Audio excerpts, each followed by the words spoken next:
Seemed natural we would discuss Starship Troopers at some point. Given our recent video on Helldivers 2, I think now is fitting. To talk about Starship Troopers in 2024, though, doesn't feel like it used to. Part of this is due to the mass adoption of the internet, as well as other technological innovations in the global world, being pushed to conversations that should be left on the Poli-Sci 101 floor by the algorithm, having interactive franchises pop up influenced by it, creating an audience that is the same ideal canon fodder seen in the film. So where do you begin a review about Starship Troopers? A lot of reviews start with discussion of the what would be source material, an influential work of sci-fi of the same name, published by Robert A. Heinlein in 1959. The problem is that the connection is a bit ephemeral.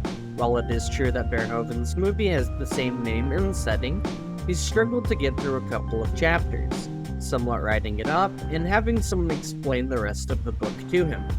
Verhoeven accurately identified what's become somewhat of a consensus critique rather fast. The main criticism of Heinlein is that rather than taking a more reflective or objective tone, he simply aims to inject his own bit of politic into the narrative. It's rather blatant, and the best parts of the book are the classroom scenes, which you get a glimpse of in the movie. Heinlein's Starship Troopers serves more as an aesthetic for Verhoeven than anything else. Verhoeven basically acquired the rights to the book simply for the setting and nothing else, which, to be fair, are the most influential and cool aspects of the original work.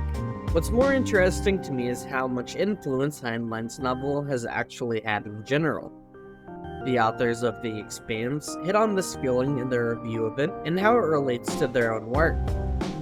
Starship Troopers' influence on my vision of the future is less clear than I had originally suspected.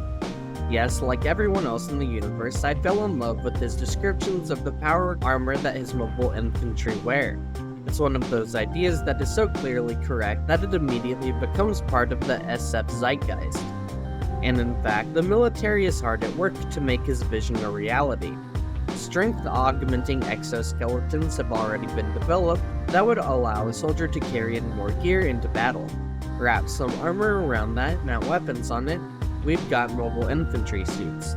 But outside of the armor, not much else of Starship Troopers finds its way into The Expanse. So people flash pictures of Fallout, Halo, and even Star Wars. For a vast majority of the series though, it's sort of just speculation and probably osmosis. Heinlein wasn't the first by any means to be the origin of the concept, but without a doubt, he did help popularize it. As for more political aspects of the book, Verhoeven's body of work and personality would show that he'd critique these aspects anyway. The movie being a satire of the book is more of a coincidence rather than a goal.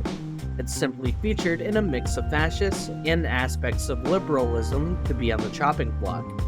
For liberalism, you can particularly see this in its portrayal of the society, where citizenship and voting rights are earned through military service, which can be seen as an extreme form of meritocracy. Additionally, the film's satirical elements often poke fun at the idea of democracy and individualism, presenting a society where conformity and obedience to authority are highly valued. So while the film is largely focused on militarism and fascism, it managed to hit most ideological dispositions, with its gender equality and same-sex scenes being as controversial to a Puritan conservative, as was its direct incorporation of aspects of blatant Nazi propaganda, such as Leni Riefenstahl's Triumph of the Will. The initial reaction to Starship Troopers isn't too far off from what you can encounter today, even with all of the interviews and being able to see things in retrospect.